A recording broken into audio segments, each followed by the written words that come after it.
Okay, well, we can do the. At this point, I think we're just committed to doing the cold open because I have no idea how to start the show otherwise. I think it just has to happen. Cold is the way to go. Coldest opens is ready for.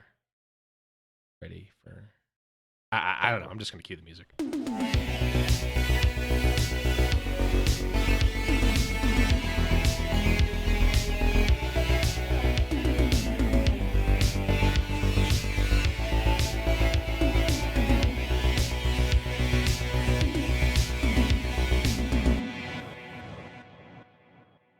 Welcome back, everyone, to Runeterrable Radio, episode number 7. I am your host, Blevins. Joining me, as always, is my wonderful co-host, Saucy Mailman. Hello. What is up? And we are also joined today on the eve of Runeterra.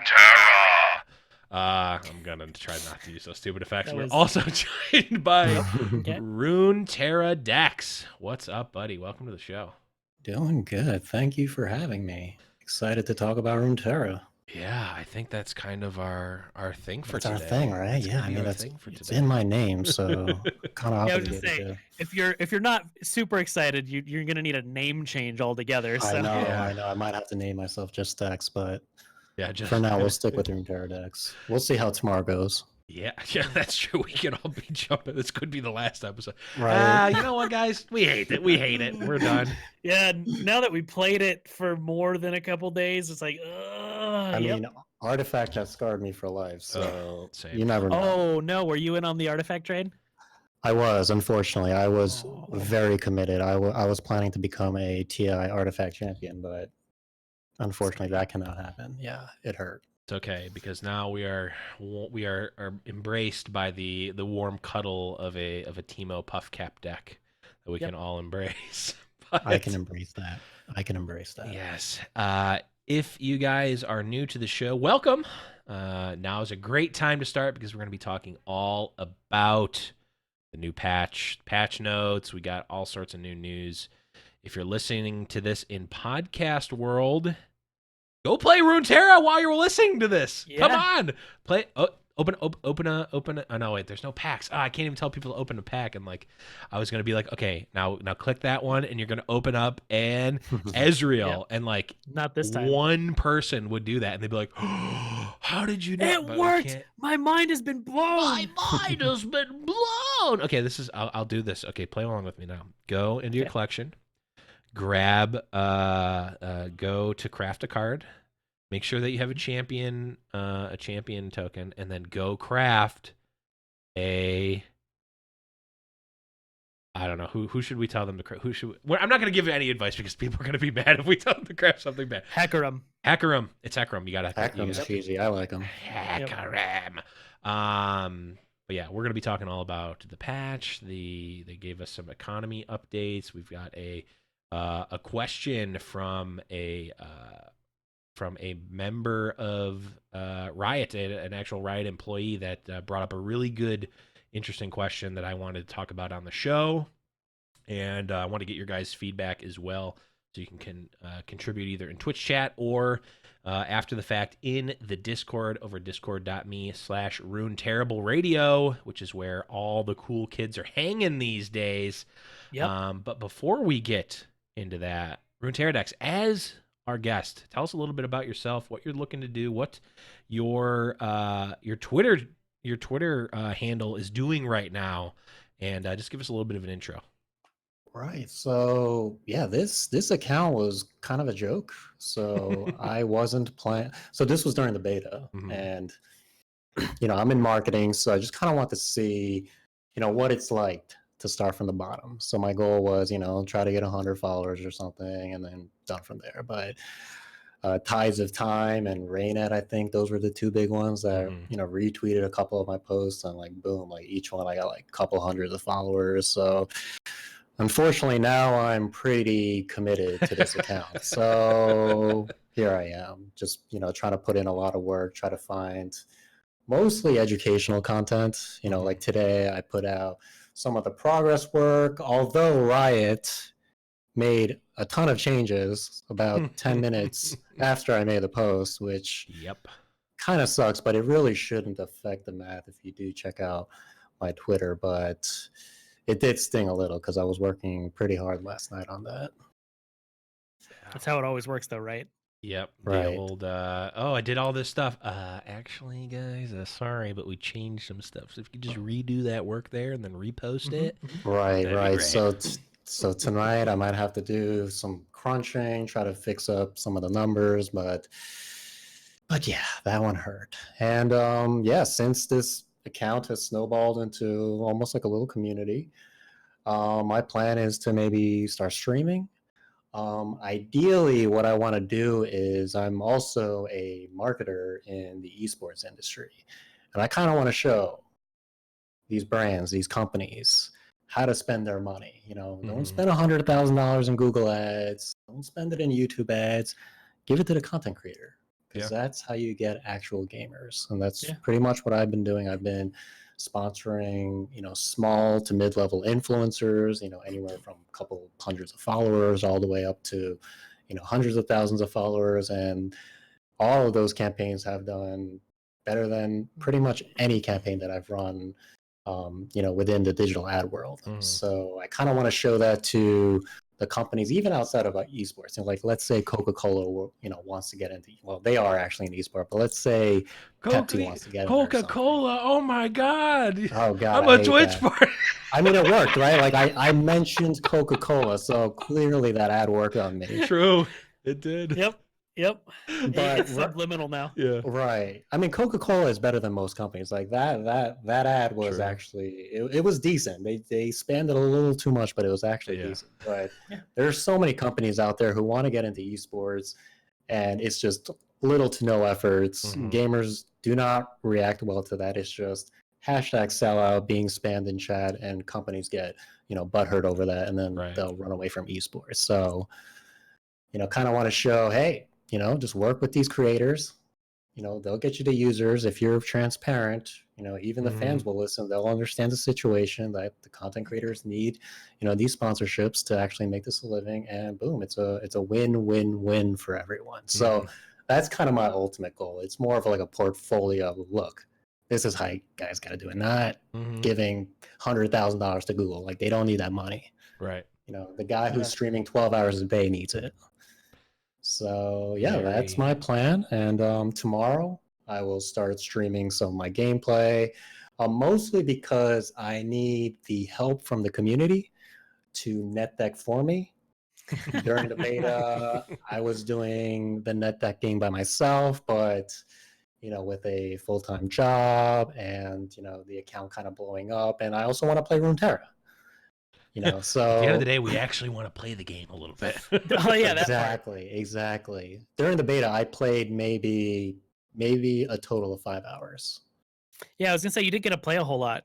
No, I did not play a lot. So yeah, I know very little, you know, about the meta, because all I did was just watch streamers play, and if I saw that they had a high win rate, I would just copy paste that.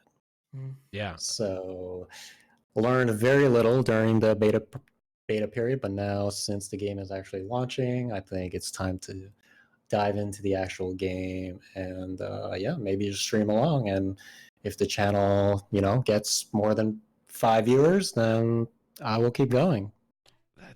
That is a reasonable goal for sure. I think so. I've heard scary stories, you know, where they used to have like 50 viewers and then it'll go down to like 5, and, you know, never look at the numbers. So I'm setting the standards low. So my initial goals are, you know, 4 followers. I'll be happy with 4 followers. I think I'm at 1 at the moment. So, you know, a 300% increase. That's kind of big for me. True. So, and there you go. And hopefully you'll get a couple. Hopefully you'll get your quota from this show alone. So go follow. Is it just Runeterradex on Twitch? Runeterradex, yes. Boom.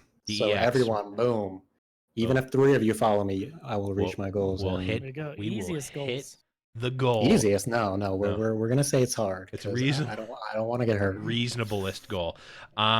Great. So that's awesome to hear. I know Saucy and myself are also going to be on that stream game. Going to be streaming a ton. Maybe doing some. I don't know. We're going to see how it plays out. We're going to just see how the flow is going. Maybe we'll do some. Maybe we'll team up and do some matches at some point or something.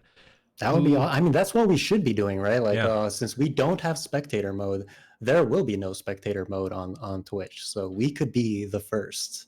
True.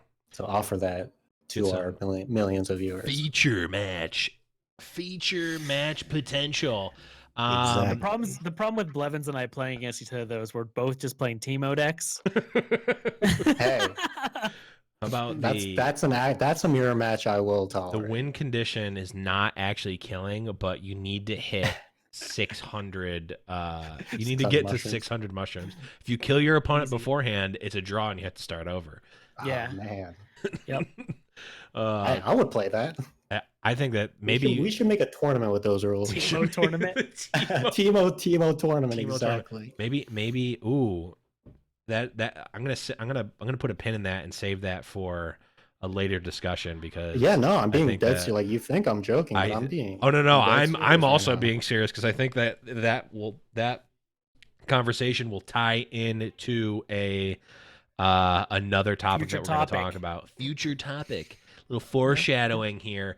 But the last thing for your intro, Runeterradex, that I wanted to just touch on is that the biggest thing, you kind of alluded to this, the biggest thing for me that, I mean, I stumbled upon you randomly as well, is like probably from the Rain ad or someone's retweet, is like you just had, like, you were, you know, these types of accounts pop up in different games, but you're like the place that is watching the streams and like, hey, this is the deck that that Rain ad was running. This is the deck that Tides of Time was running, and like here's the list. It's like boom. I can go to your Twitter and just see the decks. It's like super straightforward. It's exactly what I'm looking for, especially when a new set, a new game, whatever is coming out. So really cool that you're doing that. Right, and that's exactly what I wanted to do, because in Hearthstone I was all about, I was pretty much the laziest Hearthstone player. Like, whoa. I only play Zoo. I don't know. I challenge you, because like I have about 90% of my gameplay was the Zulok, and the reason was because it's a very proactive deck. So I don't even need to know the other decks. I just go face. Oh yeah, just do your own thing. Right, you go face or you trade profitably. That's all you have to do. You don't even have to play around like a turn 4 Hellfire. Like I'm not sure if that's a thing these days, because I stopped playing Hearthstone about a year ago. But like even if there were like crazy AoE plays, like you don't even have to play around them, which is beautiful. Like I don't have to think. I just play minions and go face. So exactly. So all I did was just net deck aggro decks, and that's pretty much the service that I want to offer to people like me. People who don't have the time, but they want to win. So they come to my Twitter, get the best decks, and go face. Absolutely. I mean, I know anyone who's listening to the show already knows that that's what I'm going to be doing. But let's move on and let's get to some meat and potatoes here. We're going to talk about the open beta patch notes. Beta. Okay, so we are we're just going to run through it. So we're not going to go through every single thing. We'll probably go through there's a lot of stuff that's not necessarily game related. And of course, just check those out. Go to the at Play Runeterra Twitter. They tweeted them out. They're on the playingruneterra.com. You can check out the notes for yourself. So we're not going to go into everything, but they do start it off by saying, welcome to the Legends of Runeterra open beta. Let's dive into everything we're implementing to get you ready for blah, blah, blah, blah, blah. Nice intro stuff. They've got some economy updates. The TLDR on this, from what I gathered from reading them once, so correct me if I'm wrong here, they're adjusting the costs of things they have to change the price on things because they're going from RP, which is what they were using before, to coin, which is a new currency that they essentially have to use because to future proof for mobile, because they can't have, there's rules with the Google Play Store. It's all boring stuff. They needed, long story short, they needed to change it. So they sort of standardized that so that you're essentially for, what is it, like $10 getting 1,000 coins or something like that, instead of like for $10 getting like 1,387 coins or something stupid like that. Yeah, it was ridiculous. But are the values actually going down, or are they just adjusting the rate? I think that your buying power is staying the same. Okay. They just changed the rate and they adjusted the prices of things as well to reflect that. So from what I understand, there was no like increase in price or decrease in price. It was, they changed the currency, they standardized that currency so that you're not getting a weird amount, and they changed the prices of everything to be proportional to that. Yeah. And they did post a whole article on that whole rundown that you can read as well, if you really want to go into all that. Yeah, I'm trying to. Yeah, they did reduce the amount of coins you need for wild cards, though. Okay. So that's good. Okay. Yes, we've updated coin prices, coin price points, and purchasing power, mostly to align with standard. Blah blah blah. They mentioned a bunch of stuff about different values with local currency. So I guess it's possible that you're going to get, I don't know. Read the article and they'll explain it better than I'm going to anyway. And it's not super interesting, so I'm not going to go into it. They changed some more ratios. They added an expedition token to level 10 vaults and making sure it's a greater proportion of the rewards you get from expeditions. So it seems like they're pushing the expeditions a little bit more, and they're giving you some more raw shards from the expedition so that you can essentially go through the funnel of play your expeditions, get your stuff, build your right deck. Yeah. I think they got rid of the one champion that you get at level 10 for your weekly vault in exchange for the expedition token, which is a win for us if you do have the time to commit to these expeditions on a weekly basis. But since you do get you're guaranteed a champion. So depending on how well you play, you will get additional shards. So yeah, it's I think it's a good change. Yeah, I definitely want it seems like they definitely want people to be playing they want people to be playing the expedition, like that's part of your game cadence, which I mean, maybe we can take a second to talk about that, because I know, I mean, this is almost kind of like a dichotomy between myself and you, Saucy, is like you are heavily focused on constructed and constructed play, and I am more focused on limited play in general for other games. So how do you feel specifically about like, hey, we really want you, like we really want you to play expeditions, and like you should really like them and play them, and that's part of our that's part of our cycle, and you're gonna really want to play expeditions in order to get your collection built? For me, like at the start, I don't mind a whole lot, just because the expeditions are actually pretty fun. I feel like as time goes on, I'm going to do what I always do in Hearthstone when I get free arena runs, is I just start it and end it right away just to get the experience. Yeah. And like, I know I'll do that eventually, because limited just doesn't ever hold my attention span. So I'll like, all right, I'll take this free token and just crush through real quick, lose a couple games and get my rewards. Even if it's less, my time I'd rather spend playing constructed. So I don't really mind, especially not at the start. I think it's something like if expeditions don't ever change and they stay exactly as they are, like 7-8 months down the road, I'm probably like, I'm done. Yeah.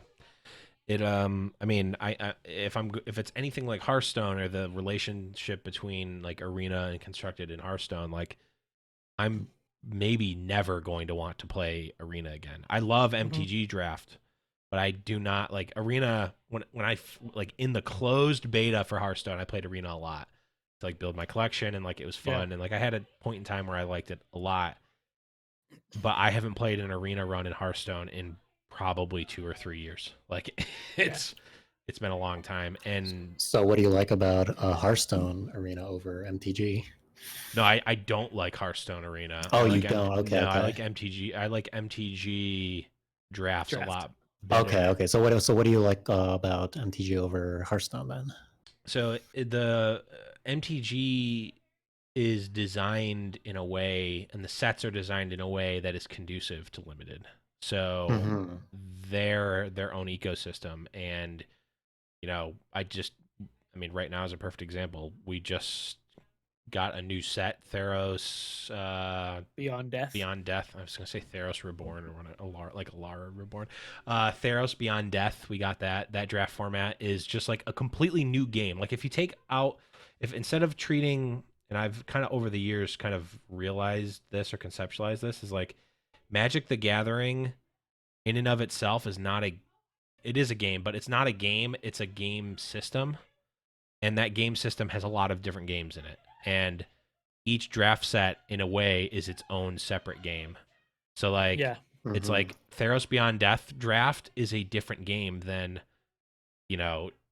January 2020 standard, right? Right. So but whereas Hearthstone Arena was like Hearthstone Constructed is a different game and Arena is a different game, but like Arena in January 2020 versus Arena in June of 2020 is like has like a micro expansion to it rather than it being a different game. It's the same game with a little mini baby expansion.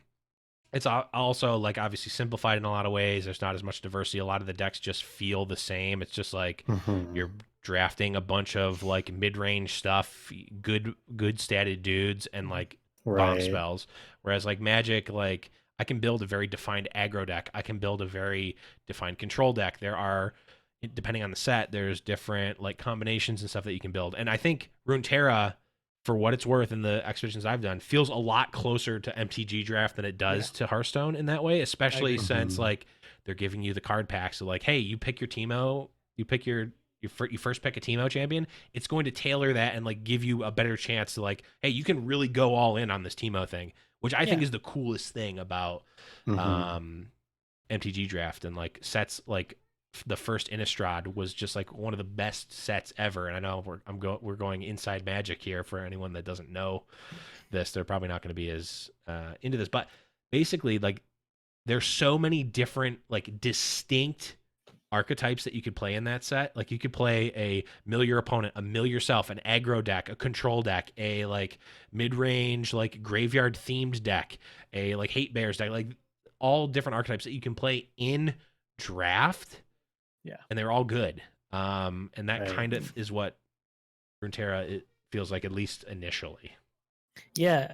I think like since it does have the whole aspect of continuing to build your deck, it's got like it feels like a different game mode, right? In expeditions, and you're continually building upon it. It almost has kind of like it's not a roguelike, but it has kind of that, like if you were playing Slay the Spire, where you keep adding on to your deck. And like Slay the Spire is one of my all-time favorite games, and amazing it has game. A similar feel to that. So I like that about it. It's since you do continually evolve it. Like I had my very first draft, I started off trying to play a Noxus aggro deck, and I ended up playing an ephemeral Shadow Isles like mid-range deck at the end. Like, and it was just like that's just how it evolved. And so it's really cool how the decks can completely change. Yeah. It's yeah, I mean, I think that it's good. I hope that my hope is that that the expeditions are like they have the like meat behind them to like support a content creator like Crip, who for what it's worth, he is doing arenas. I mean, he's doing a lot of battlegrounds now, but for years he's playing almost exclusively arena. There's a lot of other players like that. Educated Collins is another one that comes to mind, but there's like arena specific Hearthstone streamers. And like, to me, thinking about doing that is just like, it's just like literally torture to me. There's no ranked for it. There's no, like you have everything. There's so there's really no reward to doing it. There's not like it. I can't imagine. I hope that there's something behind the expeditions, whether they're just so fun and entertaining and like the replay value is so great that you can keep doing them, or there's some sort of rank or something behind it that like Right. I it can think survive that's on its the own. big one, the ranked part, because it's just there was no competitive incentive to, train or practice in arena. So, I think that was Blizzard's fault. If they even just a simple leaderboard or maybe like a qualifier or do something like a BlizzCon event for arena players, Right. that would bring in some great talent, great content creator, and maybe they can slowly evolve that area. But maybe not. Maybe they're thinking, why push something that won't make them as much money, right? Yeah. I'm guessing that's their primary reason because if you think about it, as a company, you want all your players to play constructed and essentially give them your credit card, right? So that's the issue. Hopefully Riot kind of sees that as like, hey, we're different. We're not all about the money. We already have it. Here you go. Here's a competition. Here's $1 million, expedition event. Like how insane would that be, right? That they would be the first of it, first to do it. And here's their chance. I hope they're listening, like the bar has been set and it's pretty low right now. So Riot, you guys can come in and really kick ass. You really can. Yeah. And I think not to go, and I don't want to go too deep into this one because we do have a lot to talk about, but the only other thing that gives me a little bit of hope about Runeterra expeditions versus even Magic Draft is that like if you look at the viewer numbers and like just the engagement, if you watch like a Pro Tour when there's limited on or like a limited Grand Prix on Twitch, like no one cares. Like people don't like watching it. And I don't blame people, like unless you're like in and playing it, like it's not an exciting thing to see you like I'm double blocking with my 3-2 and my 4-6 and I blew him out with a combat trick. It's like it's kind of vanilla-ish, right? Like, and you're not seeing flashy cards, you're not seeing cool combos necessarily, where like I think Runeterra might be able to get that with the way that the deck construction and optimization goes. They might actually be able to create a cool viewer experience, even at a competitive level, where it's like, wow, Disguise Toast has this insane Teemo deck, and then you can see in between it, like, oh man, he got a second Teemo, like it's insane. Yeah. Like, it can almost feel like, I mean, you can get things that you can't actually get in constructed, right? You can get three houses, you can get regions, you can get you can break the card limits, obviously. It's like you can get crazier stuff than constructed. So I think that's another hurdle that they need to overcome is like actually getting people from a viewer side engaged in the limited format. But I'm sure we'll be talking about that throughout the course of the shows in the future. But let's move on here and talk a little bit about ranked, which we got. We knew that we were going to get from before, but now obviously we're getting more confirmation. Not really any new news here, just rank modes enabled. Once you get to a certain level, you can't go below that level, et cetera, et cetera. Just thumbs up all around. I think it gets rid of that just like really bad feeling. Like it in a way, ladder anxiety. It's ladder anxiety, and it's like, yeah, you always want to feel like you should play, and you don't really want to like end a session being like, man, I would have just been better off if I didn't play at all. Yeah. Like I would have been plus 50 points here if I just didn't play today, and that's a why did I queue feeling. Those last two games? Right, and like the counterpoint is like, oh well, everyone's going to be inflated. It's like, yes, because you can just get your 51% win rate and get to whatever the highest rank is if you play enough games. A, people still aren't going to do that. And B, like if they have like a Hearthstone Legend or Magic Mythic point or like Challenger, where it's like once you hit that Mythic or Legend or Challenger, whatever you want to call it, then it's just like rank in terms of MMR, right? Yeah. So maybe more people on average get to Challenger than they would in Hearthstone or in MTG, but like you're still Challenger rank 48,237. Like, like, and the number one Challenger player is still going to be the number one Challenger player. Doesn't matter. Like they didn't you can't just play more and more games because you're going to start losing and be lower and lower challenger rank. I think it's great. Yeah, I love it. So did they release information on how ranked points will be distributed? And because I'm curious about like is there, like for example, win streaks, or can you derank at the start of a division? They did say that you can't so like once you hit, they'll if they're gonna go like they do it with League, or actually I think they may have confirmed this, like you do in League or TFT, it's like iron, bronze, silver, gold, diamond, or plat, diamond, grandmaster, challenger. If they keep that, once you hit, and there's usually like you get to plat, and then you're plat 4, plat 3, plat 2, plat 1, then you get to diamond. What they've said is that once you hit one of those ranks, you can't go below. So like once you hit plat, you're plat for the rest of the season. Okay, so technically you can climb with less than 50%. Yes. Okay, interesting. So kind of like Hearthstone. Yeah. Yep. Yeah. We don't know about win streaks yet. We don't know if it's like we don't know if it's going to be like LP based, where like you can win and get plus 10 LP and lose and get minus 15 or something like that. We don't know. We're going to find out about more of that tomorrow, but for now, like, just thumbs up for me. Like, if it artificially inflates, like, I don't like that doesn't affect me. I don't care if there's more diamond players. I'm glad, because I think people are just going to be happier and want to play more. And like at the end of the day, if there's anything competitive in a tournament, it doesn't matter what your rank is. Yeah. That would be nice. That would be nice. I do have some speculations though, because they did change the win to loss ratio is about 2 to 1, right? 200 to 100 in terms of XP. So that could encourage very, very aggressive decks, because losing is, oh well, if you're just, especially early on, because everyone's goal is to just acquire cards. Well, did you see how they have the diminishing returns for XP rewards now, though? I don't know if you saw. Yeah, they do. I have to look into that. So how does that work?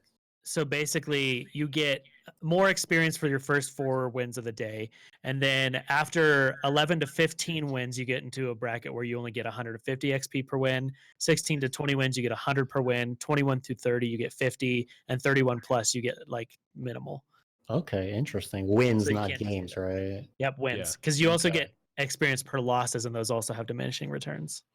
Really? Yeah. Okay, that's really interesting. I mean, to your point, Dex, you do, like, you still can play an aggro deck and have it be faster and like get to those thresholds quicker. But I think they estimated in the article, it's like you're basically able to play for like on average like 3 hours before you're going to start seeing the diminishing returns. Yeah. And by those numbers, so is it limited by time, or is this is this like a daily thing? It's daily. It's daily. And they estimated like based on the number of games that you would play. Okay. Like after 3 hours, you're gonna start getting into the diminishing returns, like on average. Right.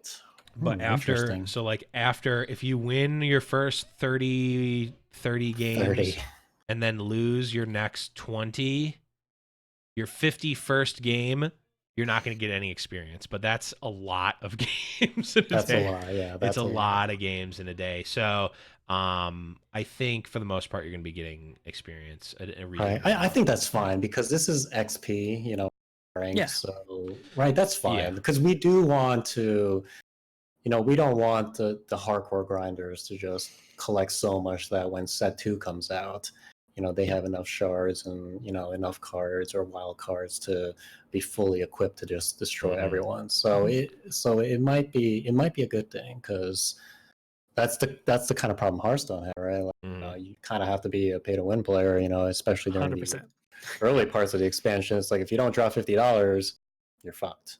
Yep. Or if you only drop $50. Yeah. Right. Only, exactly. Like that was my problem. $50 per month. So I did not have complete decks. So that's like, you only spent $100. You're still a free to pay player. Like, sorry, it's just, it's silliness. Yeah. It was silly. Yeah. So definitely, I think it's good, because Yeah. They need to put those limits on there. They probably legally need to put those limits on there, or at the very least, ethically need to put those limits ethically, on there. exactly. And they were lighthearted about it. I think they said something to the effect of, once you get to that point, if you've gotten 31 wins, like, just go do something else, like play tomorrow. Yeah, I mean, 31 wins is pretty ridiculous, right? If you're like, what's an average game? Like 10, 15 minutes? Yeah. Right. So they basically said you're not the only people who are going to be, air quotes here, punished for playing a ton in terms of experience and diminishing returns are people who are playing like 9+ hours a day. Right. So, but in Hearthstone, they capped the gold rewards at 30 wins as well too, right? Mm-hmm. And I would hit that like almost every day. So, yeah, they implemented a maximum. What's that? Okay. They implemented a maximum that you could get for gold a day. Yeah. I think it was 30 wins, right? Like, that's what I recall. I remember, like, I hit my 30 wins. Gold. I should stop playing. 300 gold. Yeah, and I mean, I think that's just that's just something that they're going to do, is not incentivize people to play 80 games a day. Which, I mean, at the end of the day, like, the experience only matters so much. And if you're the person that's hitting your 30 wins a day, like, is the experience really holding you back? I don't think so. Right. Overall, I mean, I think it's good. I think, like I said, even if it does inflate rank and maybe gives people a lot of experience, like, I think that's fine. Truth. Yep. We got friends list, chat, and challenge. That's not new. It's all stuff we talked about last week. Boards and guardians. We talked about the guardians, but I guess the names of the board: 6th region inspired boards: Hall of Valor, Reckoners, Arena, Ice Pick Peak, Cliff Top Monastery, Hextech Lab, Cursed Ruins. I don't think we got any. I don't think we got any insight as to any bundles or anything to buy these. Mm-hmm. I think they're just, what is it? Did they say how much they were? $5 each or something like that? So we don't even know how much. I didn't see it. What, the starter? Any of these boards and guardians. Oh, the boards. Yeah, I have no idea. I think someone may have leaked it or found it, but I mean, we're just gonna find out tomorrow, so I'm not gonna bother looking at leaks. But yeah, I mean, we talked about it last time. Saucy, I think you said you're either a normal Poro or a T Hex. Is that right? T Hex. Yep. Yeah, I'm on Team Hex. Yeah, you're on Team Hex. I'm Gromp Gang. Dex, yep. What guardian are you thinking you're gonna rock? I think I chose the little dinosaur. I forgot which one that was. We get another T-Hex? Another Team Hex. Hex. Oh, Hex. Man. Dex is joining me on Team Hex. Gotta get that. Any Gromp? I mean, it's adorable. Any Gromp Junior gangs in chat? Show your support for. Just Gromp join Jr. me, everyone. Team Hex. We're always taking more people. Oh yeah. Okay. there we made it this far without me spamming that. Okay. Now we talk about the meat and potatoes champion changes. Yeah. And the first one is a biggie. This is Anivia. Anivia, yeah. Anivia is going from a 6 to 7 cost. Power is going from 4 down to 2. Health going from 3 up to 4. Old text, basically, now Anivia can block, and her she only levels up when you're enlightened, which means you have 10 mana. Mana gems. Worthless. Mana gems. Yeah, and the leveled up version is equivalent. The egg also only transforms back into Anivia if you're enlightened. Yep. So but the egg change. can now block. Wowie! Wowie! Buff. OP. The comment from Riot here is based on internal testing. The first two preview patches, we found Anivia was in a pretty bad spot, especially when players went all in on building their deck to exploit her strengths. Thanks for that, Saucy, by the way. I know that was you. With your Shadow Isles and Anivia deck.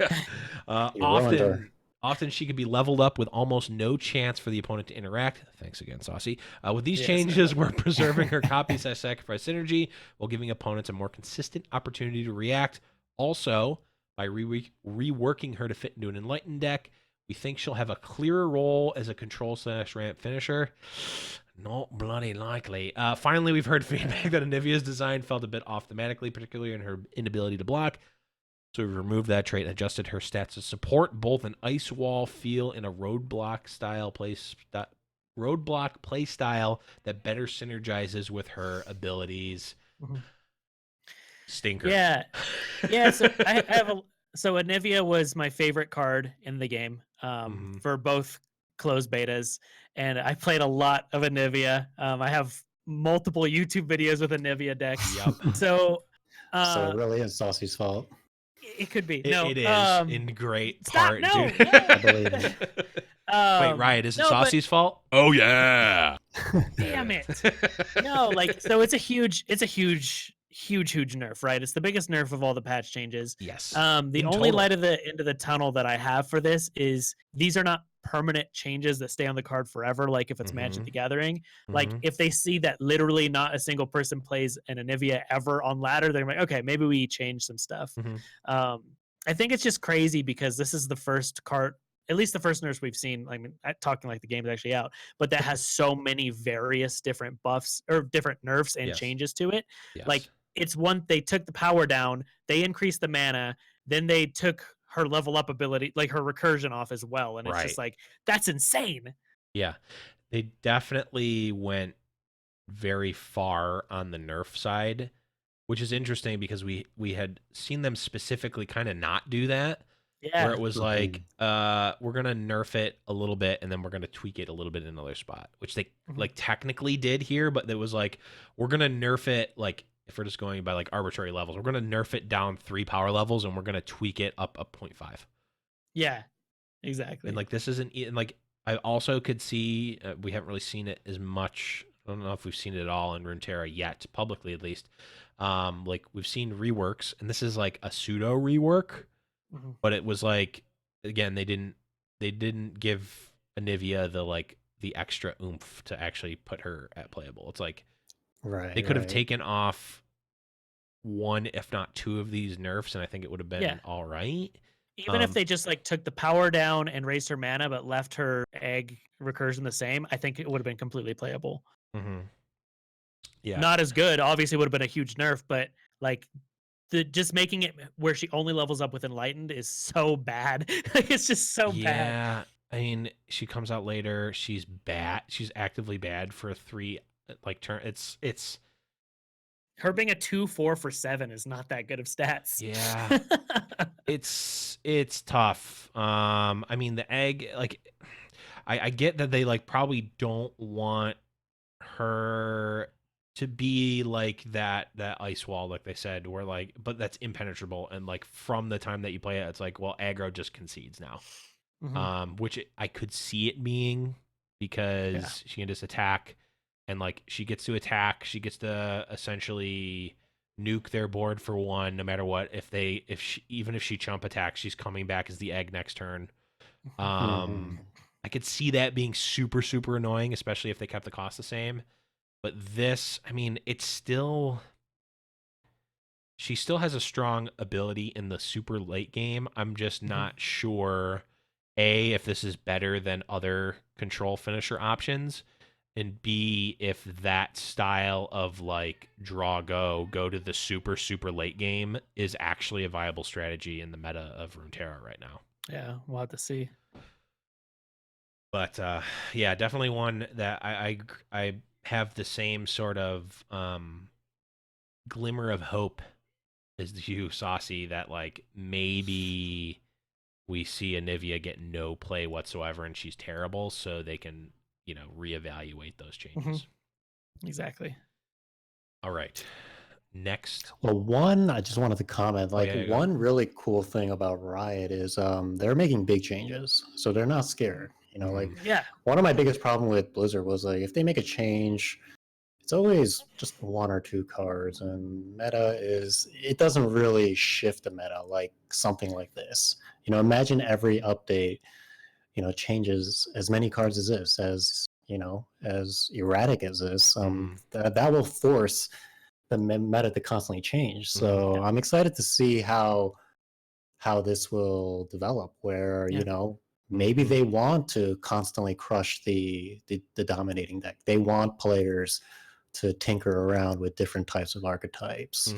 So if they continue to make these big types of changes where players are forced to adjust, might not be a bad thing. So it does suck for Anivia, but definitely excited in like how almost devastating these nerfs are, where it's forced to, like you said, you're playing a different game almost, like that's how it feels like when you're playing Anivia. So I'm really excited for the future updates, because I expect some amazing buffs, some devastating nerfs, and that will constantly change the game. So we'll see. Yeah, and I mean, there's a deeper discussion there as well, but we don't want to have a 5-hour episode, so we'll go into that at a different time. Let's talk about Ezreal. I'll let you talk about this one, Saucy, because I know Ezreal. I mean, I love Ezreal too, but I know Ezreal. I was going to get an Ezreal tattoo. So I would actually. So side note, I actually would like. He's closest to one that I would get if I was going to get a League of Legends tattoo, because Ezreal was my old main in like 2010. Like, no joke. Been in a long time. Amazing. I love his attitude. I love him so much. Who needs a map? Yeah, he's so good. So before I get way sidetracked about like the new League of Legends like trailer with him, anyways.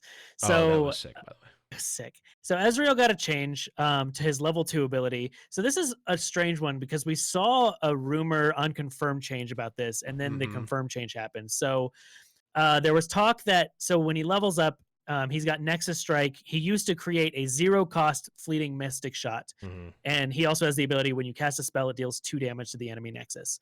So what they did is they changed it to where instead of the Mystic Shot is 0 mana, it's still a fleeting Mystic Shot, but it costs 2 mana like regular. The rumor was going to be that it wasn't going to be fleeting anymore, but that seems like it did not make it to their final implementation. Right. Yeah.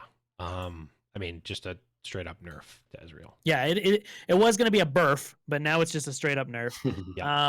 I personally still think that he's good enough. I don't think that nullifies the card altogether. Like, he's still a finisher in any PNZ spell slinger deck that you're playing.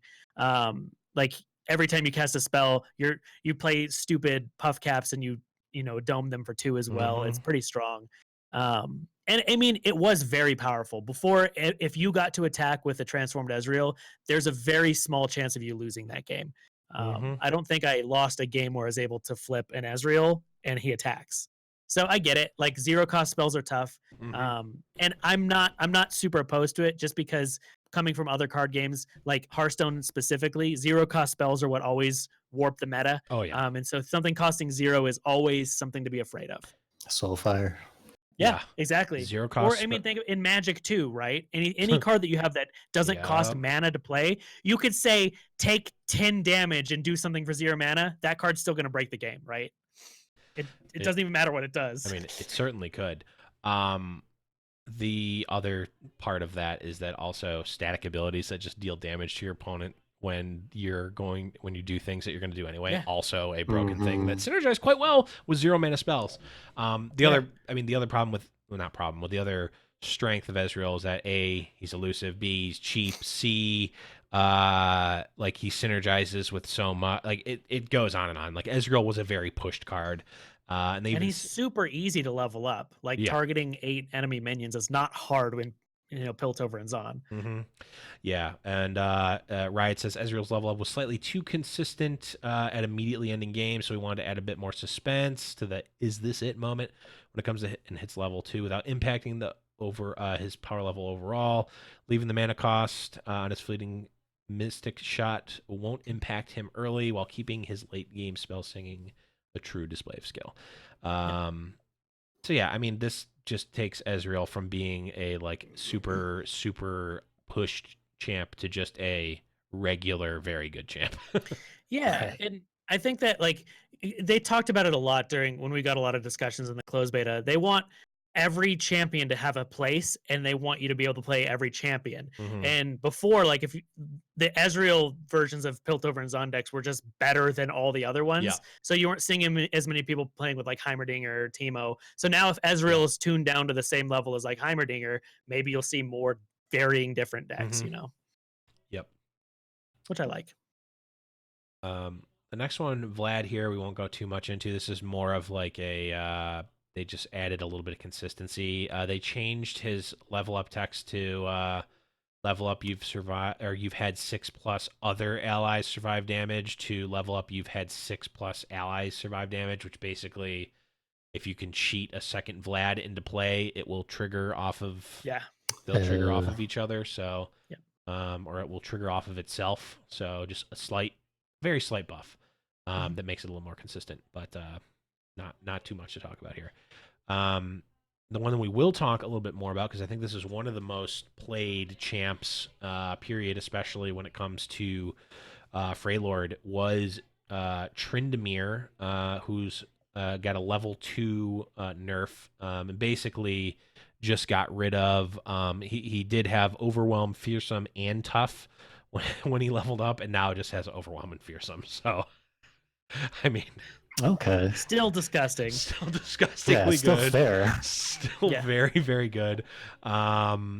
This feels kind of like the same level of nerf that Ezreal got, where it's like, and they say Tryndamere had a tad too. Tryndamere was a tad too difficult to deal with at level 2 and constrained the window of interaction to deal with him, especially when quote cheated out with Thresh or Ram spells. Removing Tough should give mid-range decks a better shot at interacting with him, make the Barbarian King a bit less tyrannical in Expeditions. He was an absolute Expeditions monster. is a big thing. Yeah, he was an absolute monster in Expeditions. Yeah, I had 2 if of you him resolved in one of my him, decks. you win, So right? good. In Expedition, you can't, like, you don't lose if you get him out into play. Yeah. And the problem is that he's big on the front end and trades or deals a bunch of damage, and then comes back leveled up and was impossible to deal with. Yeah. So honestly, probably not a big enough nerf, but this is what they want from him. So yeah, he was a big boy, and it's pretty interesting that they're nerfing him because he was so powerful in Expeditions. Yeah. Like, that's I like that. Kudos. It gives me hope for Expeditions. Yeah, it seems like Riot is trying to invest a lot into Expeditions. So yeah, a lot of cool stuff. A lot of the things they're doing seem, I mean, like we mentioned before, like, hey, the Expedition is not just a completely separate thing. It's part of the overall Runeterra experience, and we highly suggest that you play it. I think it adds to everything, which, I mean, I agree. Yep. We probably don't want to get into all this. So there's 18 other balance changes. Yeah. Some of them are just they're more Expedition focused, and like Battlesmith got changed from a common to a rare, which is literally just to change up how they divvy up the packs in in Expedition. I mean, you guys can read all of the different changes, but why don't we each pick out one or maybe 2 more if there's something crazy that we want to talk about, and then we'll do that. And I'll give you guys a second to pick, and I'll start us off with the Avarosian Hearthguard, which is getting a health nerf from 6 down to 5. I mean, we already saw, right? Avarosian Hearthguard got nerfed before too, right? I think. I believe so. I don't remember how. Maybe was he bigger? Or is that a he? I think so. I think that is a he. I think I see okay. a there. Whatever that the is a beard. Hearthguard wants. That's a manly face. I'm not going to assume in 2020. But they. It might have been a rare before. I don't remember. That I remember there being something different, but it was a 5/6 for 5 just in general is pretty good and good statted, but like it was good to get out early. It's good it like had stats to be there late. Like this type of effect, when I'm summon grant allies in your deck +1/+1, like that is a card in Hearthstone that is a legendary that costs 6 mana and is a 4/4. And it's a class specific legendary. So like this is just so much better than that, especially in Freylord, which has so many good like small value drops that like this just was such a good card, especially in expeditions too. Like I think you're right, Saucy. I think he was a rare and he was just crushing. Actually, those before expeditions, but like because expeditions were coming, it's like, yeah, this can't be a rare because it's just too good. I think tinfoil hat Saucy Mailman here, I think Avarosian Hearthguard is one of the biggest reasons that Anivia got hit so hard, because one trigger of him at any point before you play an Anivia is so backbreaking. True. Like, I think that's one of the reasons that they nerfed her stats so hard. That makes sense. Yeah, that makes sense. I mean, a 5/5 for 5 with that effect is still going to be good. Yeah, he's still great. You still play him. Yep. You guys got any picked? I have a few. So these two I want to touch on together, because let's continue the trend of nerfing Freljord. Catalyst of Aeons and Weirding Stones both got hit. I get it. They wanted to detune ramp a little bit more. So they basically reverted the health change they gave Weirding Stones. So they moved it back from 4 to 3. It's still 3 mana, and Catalyst of Aeons is up from 4 mana to 5. I think they're both reasonable changes. Like Weirding Stones and Catalyst of Aeons were so powerful. You played a full play set of each of them in most Freljord decks if you wanted to play big stuff. Yeah, and again, this is another thing that us card players and longtime card players are going to need to get used to, is like, man, ramping for 1 and healing for 3 for 5 mana, that seems so bad. But you get to bank up spell mana, so it doesn't really cost. Doesn't always cost 5 at the very least. Plus, like, you get to do things to your opponent's turn, et cetera, et cetera. So, I mean, that's still good. It's still like a reasonable card. You're healing. I mean, you're ramping and you're healing. Those are things that you want to do in those like ramp control decks. So it's good. And Weirding Stones they mentioned is just like the 4 health versus 3 was just a really big. What did they say? They put it in a really good, a significant break point for surviving like through multiple combat phases. So they wanted to like not have Weirding Stones always be able to like solidly block a reasonable sized minion and still survive. Yep. I have one more that I think is good and interesting. The Rekindler got hit. I said that this guy was gonna. I said he was gonna get hit because he was so strong. They just changed his power and toughness down from 5 to 4. I think it's reasonable. You don't play him for his body ever. You're playing him for his effect. But something really cool is they changed the wording on the card as well to make it not confusing and make no sense. So before it used to say, when I'm summoned, revive a random friendly allied champion with the strongest health. And now it just says revive the strongest allied champion. Yeah. It was the random strongest, and now it's the strongest. Right. It's like, what? They used what's that app that I keep getting ads for? Grammarly. They used Grammarly on their card finally. It's a good app. Any card nerfs or buffs that stick out to you, Dex? I'm very interested in Boom Crew rookie. Boom Crew. Yeah, I mean anything going from 0 to infinite increase in power. So yeah, I'm interested in how this, like, people will build some crazy decks around this, which I'm happy to net deck once they're available. But just the fact that I'm seeing a 0 go to a 1 is making me pretty happy, and it's an aggro card, so I see myself using this 1 for 2 mana. Yeah, it's good stats now. It's given more tools, possibilities for the Teemo aggro deck. Right. I like it. Exactly. I like anything that goes to the Nexus because less thinking. So definitely a fan of the Boom Crew rookie. What's crazy about that too is that we saw 8 Piltover and Zon cards get buffed. Minions specifically. So they buffed just like the suite of P and Z minions. Yeah, I think overall a lot of those changes are good. Plaza Guardian is an interesting one where they're just getting a +1 power, +1 health buff. And that's like the if you're familiar with the giant cards, this is basically what is it? Or sorry, not giant golem. Or no, some of them are giant, some of them are arcane golem, I think was what it was. Right, yeah. Cost 1 less for each spell you've cast this game. That type of effect Plaza is... Guardian. Yeah, I really like those cards. They are generally 8/8s in Hearthstone. This one's a 6/6, but does have like pseudo first strike, and I know I'm combining 3 games now. So just like that. I mean, they gave some aggro threats to PNZ. They gave like, this is, you know, I guess technically could be an aggro, like a spell heavy aggro deck, but also is like a control finisher type card. So I like that a lot. The last card that I want to talk about specifically is actually Cloud Drinker. Yeah. And not necessarily because this card, you know, right now was the most broken thing ever, and that they're nerfing it down into oblivion. They're changing its health from 7 to 5, which I don't think is super relevant, but they're changing its old text was your burst spells cost 1 less, and then enlightened they cost 2 less instead. And now they got rid of that enlightened part, so it's just always burst spells cost 1 less no matter what, and it's now 3/5 instead of 3/7. I bring this up because they mentioned specifically Cloud Drinker's a dangerous combo piece, but it was doing too much. They're talking about the health.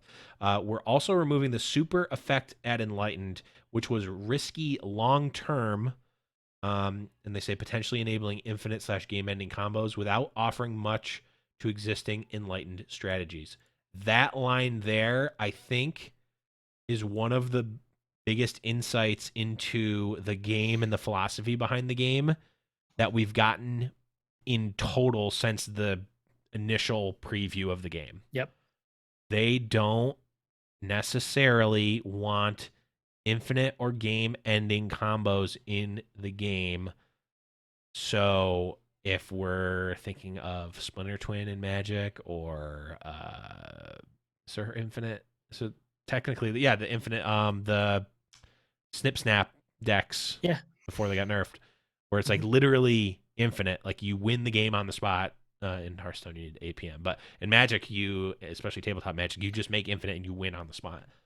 They are taking a stance against that, at least now. And like, it doesn't even do it now. They're like, in the future this could enable game ending strategy. So on the one hand, they don't want that, but on the other hand, like, now they can print some more powerful burst spells and like cheap burst spells that like they don't need to worry about breaking the game because of Cloud Drinker. Yeah, it like you said, it's a nod to them. Like, it does, by changing this now, it's not affecting where they'd have to limit design space for cards in the future. And I think that's really smart, and I like that. Yeah, I just like, I like the ability. I like there being infinite combo decks, or like combo decks that win in that style. But I understand for literally even like server load reasons why they don't want infinite loops going off. Like, I remember there's some things you could do in Hearthstone where you literally would break the game. Like, you would literally crash the game. So they don't want that. They want to protect the noobs.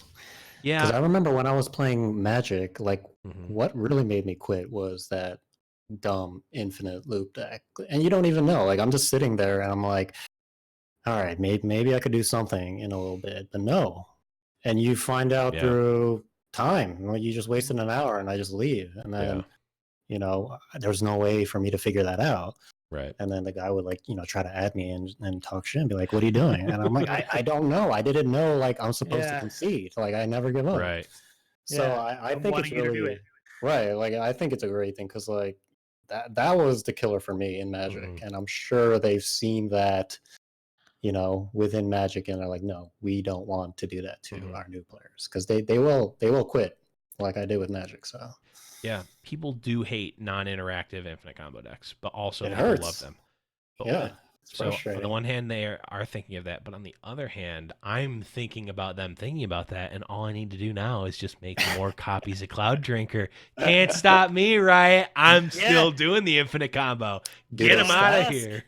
Do they stack the spell cost reduction? Okay. There's nothing that leads me to believe that it wouldn't. So they do. Okay. So just play 3 Cloud Drinkers and you're good. Yeah, or make. Well, that was the problem before. Like, if you have 2 of these guys out before, it's like that's 4 less on your burst spells. So it's kind of nuts. Yeah, it was like reasonable to get extremely reduced cost stuff. So yeah, I mean, I get it. Like, if they leave it possible and maybe sometimes good, which is kind of like what Magic does, like There's always there's almost always some sort of infinite combo that you can do, but it's like a 5-card, 10 mana, perfect hand, super easily disruptible combo. That's not good. But that one time you get that awesome 100K YouTube video. I mean, it must feel good, right? Like doing feels someone good. like I wanted that deck so much, and then I try to craft it, and oh wait, I can't. Yeah, it's gonna cost me $1,000. So yeah, they also don't want there to be something where you have to have APM and a bunch of actions, because I played the or I actually didn't play it myself, but I saw actually in the chat someone who's in the chat right now, Rod Johnston, was playing Snip Snap combo deck, and sometimes either he or his opponent just you just the game doesn't let you do it fast enough to get infinite, and it's if I was in person, I'd just be like, okay, I can simulate 10 million iterations of this and you're dead, and we get to go on. Where it's nope, we're gonna keep doing it, and sometimes the animation doesn't work or your computer blips, and it's they don't want that. It's like that priest board deck where you can buff your board. I forgot what it was called, because I don't know what Snip Snap is, but it sounds like it's the same thing. Like that priest deck. Yeah, same exact. Yeah, no thanks. No one wants that. Yep. But yeah, were there any other cards that you guys wanted to talk about before we get into a little? Not cards specifically, but we should talk about the changes on the bottom here. Let's do it. So there's a couple big changes. One really big change is they actually made a key for ready your attack. So it's now called rally. So any of the cards before that said ready your attack, that's super wordy. So they just made it rally. So if you see something that says rally, gives you that attack token. It's good to know. Get your rally caps on. Yeah, that would have confused me. So okay. Yeah. This is kind of like a pseudo buff to cards themselves, but so cards that you can now play with a full board of units, the Ravenous Butcher, Ancient Crocolith, and the Navori Conspirator, you can now play those even if you have a full board of units.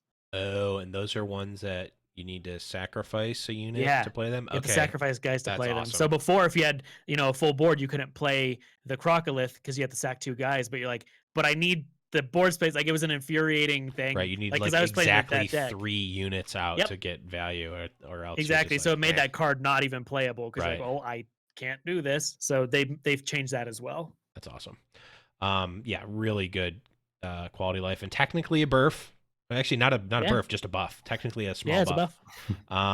They did also change play to summon on a couple of units, and can now be profitably cloned, resurrected, etc. So this is another bigger discussion that we won't get into on this episode, but in Magic, everything is very specifically worded and works out extremely logically via a set of tons of rules on the back end. So when something says enters the battlefield, you know exactly what that means and how that interacts with basically everything else from the beginning of time, with some exclusions.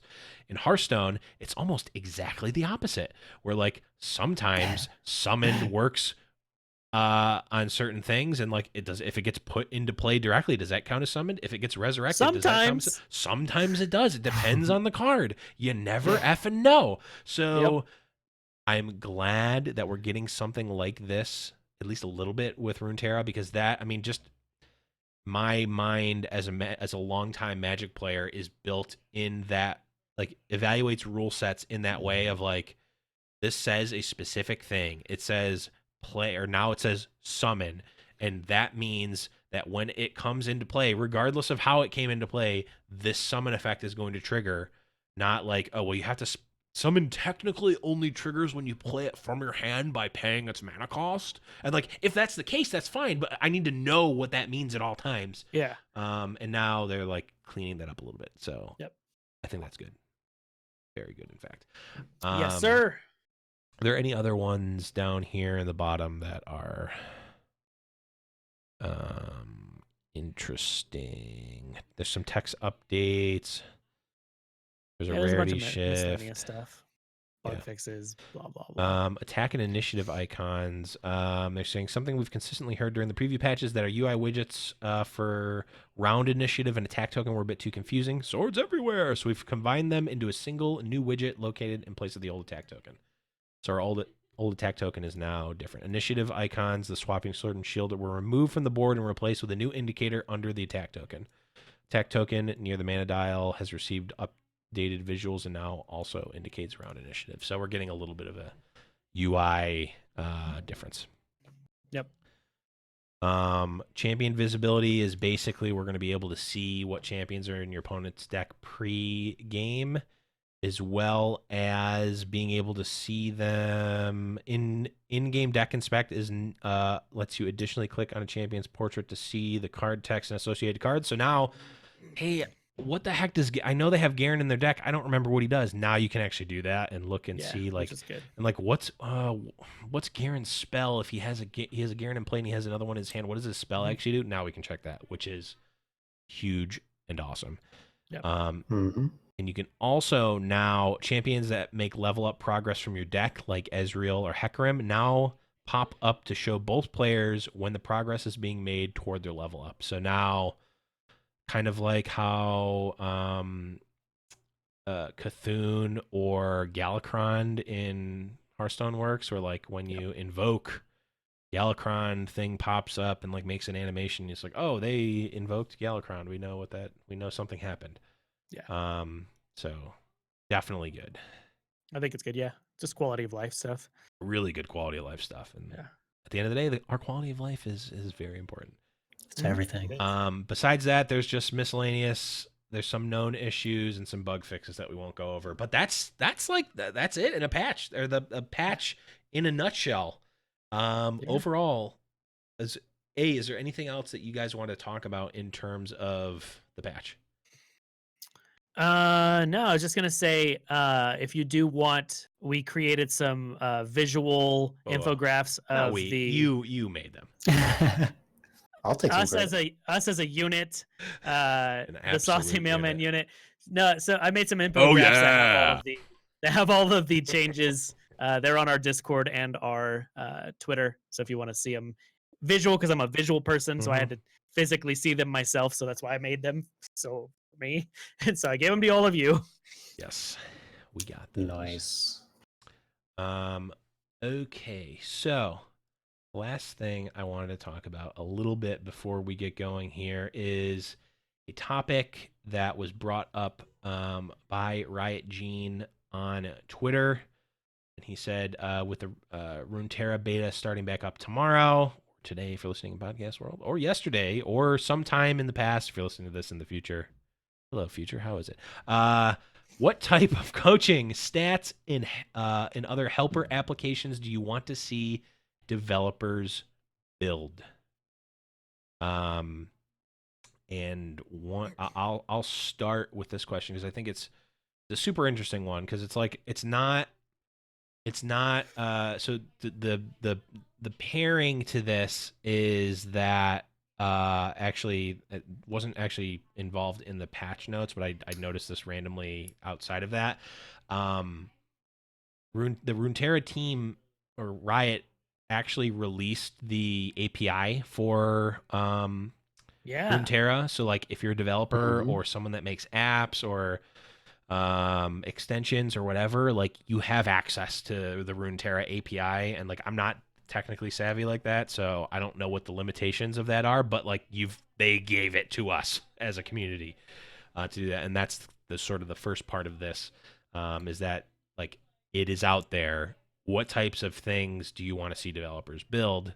And obviously we have Mobalytics, which was the forefront of it. They have the deck tracker, and they've done some statistical analyses as well of like deck win rates and whatnot. But for me, outside of that, I think one of the biggest things for me is, just being able to see sort of like the obvious things, like being able to see like what are the meta decks, what is winning, what are the most what's the most winning deck out there. But like also because because there's so many different champions and whatnot, like what are not just like the deck archetypes, but like what are the I don't know. It's kind of because I feel like you could go more granularly than just like, oh, this is, this is P and Z Noxus aggro. Like it can be like, what is the Teemo versus Vladimir matchup, or like, what does your deck look like or what cards pair with what champions? Maybe is another way of doing it too, because like you can run a Noxus P and Z deck and have Teemo, and if you have Teemo and Draven and Jinx or something, like your deck is going to look different if you have that same region but you have different champions. So like Teemo is obviously most likely coming with the puff cap package. So like maybe cards that like go with those champs. I don't know, something like that would be interesting. Yeah, anything with extra data and extra statistics. Like, I know I'm a big data guy, and I know a lot of card players, I mean, are as well. This is essentially a strategy game. So, like, anything that has extra stats, like I think things that are interesting are like win rate when drawn, win rate when played on cards. Stuff so like if you're HS saying replay has. Exactly. Stuff like that I think is really big, especially if you are like if you're trying to grind and you make it to those top challenger ranks. Those are the kind of stats that kind of help you set yourself apart from the competition as well. Yeah. I think another one is like underrated cards. So like our underrated champions, that's like, so this champion has a really low play rate but has a really high win rate or something like that, or like high win rate at challenger but low win rate at whatever, bronze or whatever. So something that's like really good if you know how to use it. Stuff like that is interesting. I don't know if this goes into the developer and API style or side of it, but like if there's something that we can pull the results of friend matches from, I'm thinking logistically, like if we can track your wins and have that push to a tournament bracket or something outside a client, like that would be super helpful. Or being able to like run a tournament outside a client and then just link. And again, if this is something that's not possible with the API, forgive me for just not knowing, but like I'm thinking like if you can link your account to your LOR account to something, to a website, like whatever tournament website you want, and like it will track your game that you play against other person who's in this tournament that you both signed up for, and like just pull the win or loss and keep that record and progress you through the tournament like that. And like automatically being able to automatically add your friend, like the friend, if that's how it has to work, like add the friend to be able to play them, or be able to play them in game without actually taking up a friend slot, something like that would be awesome. I mean, the best thing would be if they just had an in-game tournament client. But if that's not possible, or something that they're not doing now, like having those functionalities being in the game, or being able to be done in the game outside of it, would be big for, I know, at least some of the plans and things that we're brewing on our end to be able to do.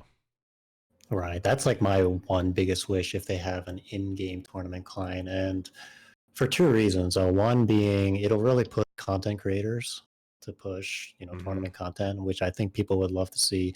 And two, that would also allow casual players to compete, at a certain level, maybe based on their MMR, at least get them to the first step.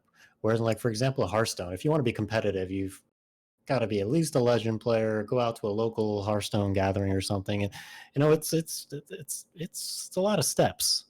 If we can lower the barrier to maybe we can allow them to compete within the client. It's something like what Artifact did. I think that's the one thing that they did right, which was their in-game tournament. That was really clean. Worked and it was really fun. You wanted it to. Right. So, Riot, if you're watching, please take that feature, because that's the one thing that they did right. And I think we could benefit a lot from it. And in terms of like API, like one thing I want to mention as well too is what I'd like to see is anything that will decrease the skill gap.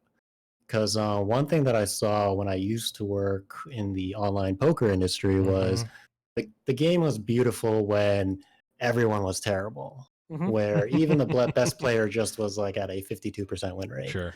Nowadays, your top poker players are like just gods. Yeah. They're just mathematical, just calculators. They're just like, you can't beat them. They will have a 60 to 65% win rate, meaning the losing player will have a 40 to 35%, right, win rate, which means they will quit.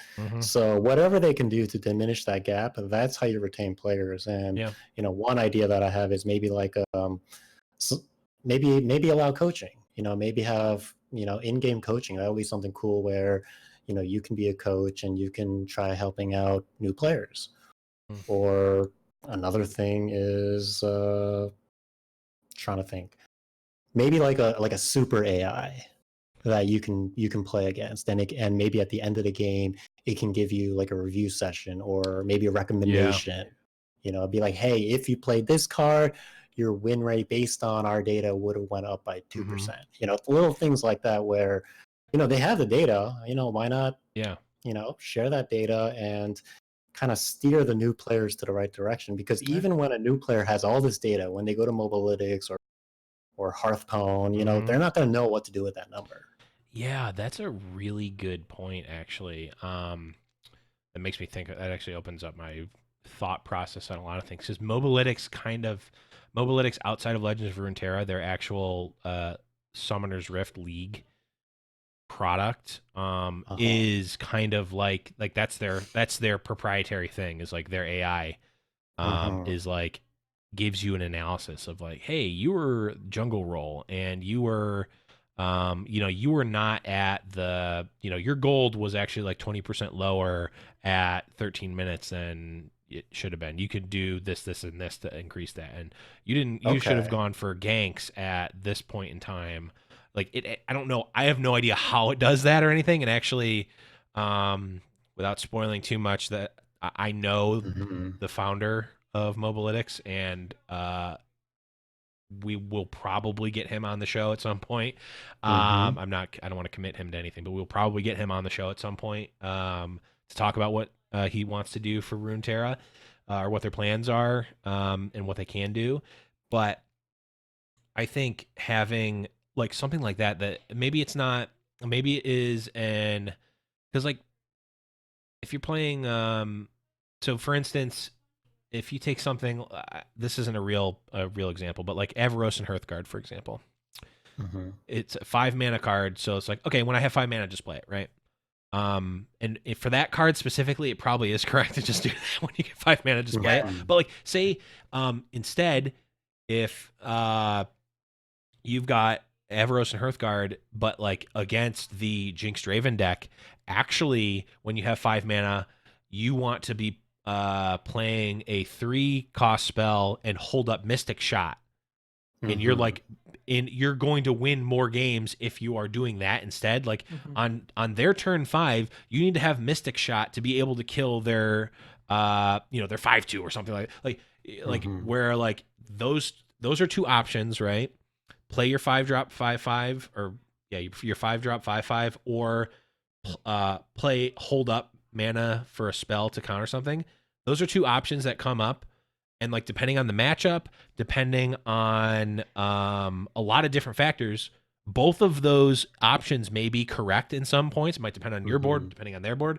Those are the types of things that like pro players know because of experience, because they talk with other pro players, because they like intuitively, and over years you get that. But like, if there's an AI that can aggregate thousands and thousands and thousands of games and be like, hey, actually, you need to hold your second Ezreal and not play the Ezreal Mystic Shot. You need to hold that because in 60% of the games, your first Ezreal is going to die. And if you can play that second Ezreal, you're going to win 70% more often than if you cast it. Like super stuff like that. Like, and I don't even know the best way to display that data, right? Because it's like, you're looking through that and you're getting this huge paragraph of stuff, and it's like, I don't even know how to do that. And I don't know if that's again, I don't know if that's possible. I don't know if that requires more, but like, if we're just talking about stuff that like coaching stuff, like that's the type of stuff where it's like, okay, I take out I'm ignoring the fact that it is AI and that it's based on that. And I'm running it through I want to ask my pro tour level friend or whatever, I want to ask my pro player friend, what am I doing wrong with this deck? How am I playing it wrong? They watch me play a game, and at the end they go, okay, so on turn 8 when you played that Avarosa, or on turn 4 when you played your ramp spell, you actually needed to hold that ramp spell another turn, taking the hit so that you actually gain the 3 life and then ramp a turn later, and you'd have been better off.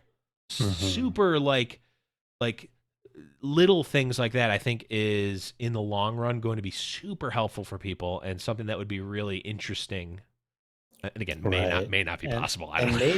maybe Mobalytics will have the capabilities of doing so. They just don't have the data sample size to pull that kind of granular coaching advice. Because like, for example, let's say you're on turn 5 and you want to compare the win rate of playing this card over that card. You're going to need a lot of data to be able to calculate something that specific. Right. So initially, I don't think we'll see something like win rate based on different types of action. But over time, like, they should be able to get there. Like, just a couple million games, which I think could happen in less than a year. They should be able to give those kind of advice where they have the data sample size saying, hey, if you play card B, like, let's say playing card B a turn later will increase your win rate by 2%. Like, little things like that. Yep. Anyone will eat that information up, right? So hopefully, Mobalytics, if you're listening, get the best data scientists. I'm sure they have great ones. So. They do. I can just speak from knowing them for a long time. I've actually known them for many years now. 2 weeks now. Oh no, it actually has been a long time that I've known them there. So it's awesome. There's my suggestion, my thought process behind coaching stuff that could be done. That just help the noobs. Theoretically, that's all maybe could be done. Help the noobs, and then also help the not pro. Well, I mean, help pro players too, but help the not necessarily pro, but competitive player, because that's kind of where I am, and I think a lot of content creators are, where it's I personally don't have aspirations or, quite frankly, delusions that I'm going to be a pro player and get signed by an org and play in tournaments. That's not the life that I am, that A, I want to live, or B, would be able to live. That's just not me. But I still want to play at a high level. I still probably want to hit Challenger or Legend or whatever it is, because I've done that in Hearthstone. And I want to get better at the game, and especially since I'm also thinking of it from the lens of casting, having that information on the back end is going to help provide more color to the cast and make the cast. And tournaments. That's why tournaments are amazing. Absolutely. It really helps create content for guys like you who don't want to compete but maybe want to cast. Yep. So it's going to empower those guys. It's going to empower the viewers. It's going to empower the competitors as well too. It's right, please. Rito Bliss. That's all I gotta say. Please. Okay, so we have reached quite possibly our end here. We're at 90 minutes, so I mean, we obviously this is a 90-minute show with the new stuff. It's Christmas Eve. It's Christmas Eve. There's so much I could literally just go into why the Flame Chompers buff is gonna be good for 20 minutes, and we could talk forever. We could talk forever. Yes, we do, but gonna have to wait. We've got infinite weeks ahead of us to have more episodes to talk about it, but that is gonna push us into the end of the show here. Runeterradex, thank you so much for coming on. Thank you guys. It was a pleasure. Shout out, sell out, plug, whatever you'd like. The floor is yours.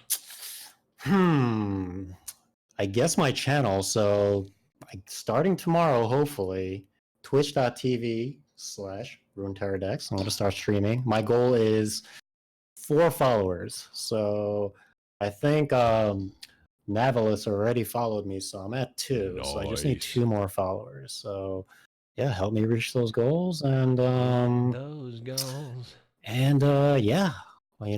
happy to talk about whatever during my stream. Just let me know what you guys want to talk about, and boom, it's all for you guys. So, and that's it. Just gonna plug myself because I'm a nobody. Yeah. Hey, we all start somewhere, Right. and we do appreciate you coming on. Saucy, where can people find you on the internet when you're not here doing Runeterra stuff on Runeterrable Radio? Yeah, I'm just Saucy Mailman everywhere. I've been putting out a ton of YouTube content. I have like a lot of Legends of Runeterra YouTube content already. I have like 10 or so gameplay videos. Nice. So if you want to watch those, I did a big new player guide on there for Runeterra. So been doing a lot of YouTube, and then Twitch. I'm just Saucy Mailman on there, and Twitter. And if you ever pop in any of the Discords, I'm literally always on Discord. You are, like at all times. You greet everyone that comes in. Yeah, it is crazy. Everything. So yeah, Runeterrable Discord. Pop in there, hang out. We build bad Teemo decks, and yes, yeah, going forward, like the Discord's going to be huge because that's where like a community's built. So if you want help building decks, if you have questions, comments, send us your deck picks, please. Yeah, we have a deck pick section. Lots of Teemo. Teemo loves showing his deck picks. Yeah, we love seeing your deck picks. Please. Yeah, we all want to see your deck picks. So join us. Yeah, that's me. What about you, Sir Blevies? Yeah, you can find me at _Blevins, but you definitely want to go to discord.me/Runeterrable Radio. That's where we're going to be able to find all the links to everyone and everything that we do. That is the place. That is the community. That is the hub. You can find us on Twitter at twitter.com/Runeterrable or at Runeterrable. We've got, is it Runeterrable or Runeterrableradio.com that we just have? Runeterrable.com. Runeterrable.com. You can go. Saucy has whipped us up an awesome website that we're going to be using more in the future. Details to come. Soon TM. Yeah. That song was off the top of my head. But the number one place to go, discord.me/Runeterrableradio. And then also, we did launch on YouTube last week, so I know some people were asking. So if you can find us, search for Runeterrable Radio on YouTube. Hit the subscribe button. It is going to be super helpful for us, so we can get, like right now we're like youtube.com/c/12785 blah blah blah, because we need to get a certain threshold. So let's get those YouTube subscribers up, especially for folks that want to follow us on YouTube. But if you're listening in podcast land or you want to, Spotify. I think we might be on Google Play, but we're definitely anywhere that pulls from iTunes, anywhere that pulls from Spotify, and now we're also on Stitcher per the request of a listener. So you can find us everywhere, Runeterrable or Runeterrable Radio. But that's going to be it, everyone. Enjoy open beta, which by the time you're listening to this in podcast world should be out or will be out in a couple hours. Enjoy. Let us know what you think of your first days in the Discord. Again, discord.me/Runeterrable Radio. But for Saucy Mailman, for Runeterradex, I am Blevins, and we will catch you guys next week, and we'll catch you in the open beta for Legends of Runeterra.